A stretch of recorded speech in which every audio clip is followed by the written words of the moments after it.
भुवनेश्वर आंचलिक पाणीपाग विज्ञान केन्द्र पक्षर बर्तमान समय आसूँ किसी बड़ खबर। तेबे किसी दिन वर्षा पर राज्य में पुणी घांटुची शीत प्रबल जाड़ को नहीं आसंता 24 घंटा मध्य 5टी जिला को येलो वार्निंग अलर्ट जारी कर सहित राज्य में बढ़ुची घन कुहुड़ी राति सकाल समय प्रबल घन कुहुड़ी दृश्यबेल दूरता जहाँकि 50 मीटर खसी आसी। यार भितर आज सन्ध्या जारी पाणीपाग विभाग सूचना मुताबक 11टी जिला को हाई अलर्ट जारी कर घन कुहुड़ी को नहीं, किंतु अन्यपटे आसंता 31 तारिख पागरे परिवर्तन होगा राज्य को पुणी कलबल कर भयंकर वर्षा कहीं पुणी सृष्टि होगा जाऊँगी आउ एक गुरुचाप वलय बंगोपसागर उपर सृष्टि होता गुरुचाप वलय पर राज्यर केउं सब जिला गुड़िक वर्षा ता सहित शीतर लहरी को नहीं केउं सब जिला गुड़िक येलो अलर्ट जारी कर चलतु देखा, किंतु वीडियो को गोटे लाइक करनियंतु ता सहित चैनल को सब्सक्राइब करी बेल आइकन को ऑन करनियंतु जहाँ द्वारा पाणीपाग को नहीं सठिक खबर आपण माने पाई परिबे। ता सहित आपण मानकर केउं जिला कमेंट कर जणांतु। तेबे मिलिथिबा सूचना मुताबक वर्षा रे ब्रेक लागिबा पर राज्य रे शीत पुणी बढ़ी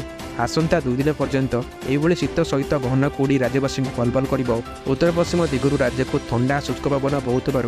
प्रबल जाड़ अनुभूत होगा सहित भारत स्वाभाविकठार 2 3 डिग्री पर्यंत कमुची। एहर मध्य आसंता 24 घंटा पर्यंत राज्य शीतर लहरी सतर्कता जारी कर भुवनेश्वर आंचलिक पाणीपाग केन्द्र प्रबल जाड़ पाई 5टी जिला को येलो अलर्ट जारी कर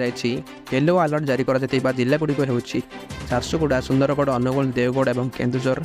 उत्तर पश्चिम दिगरू राज्य को बहु ठंडा शुष्क पवन फल राज्यर किसी जिला गुड़िक स्वाभाविक तापमात्रा जहाँकि कमी आगामी 2 दिन पर्यंत प्रबल जाड़ सह घन कुहुड़ी अस्तव्यस्त कर 30 तारिख पर्यंत जारी रही पाग। अन्यपटे काली सकाळ पर्यंत घन कुहुड़ी को नहीं 11टी जिला को येलो अलर्ट जारी कर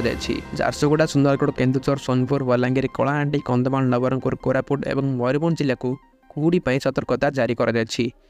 सबु जिले में 50 मीटर 200 मीटर मध्य भिजिबिलिटी। घन कुहुड़ी समय सावधान सहित गाड़ी चलने परामर्श दी जाएगी। सेपटे पुणी आसंता 31 तारिख पागरे बदल उत्तर ओडिशा रे पुणी वर्षा होबार संभावना रही। झारसुगुड़ा, सुंदरगढ़, केन्दुझर और मयूरभंज में हालुका वर्षा हो, बाकी ओडिशा पाग सुखिला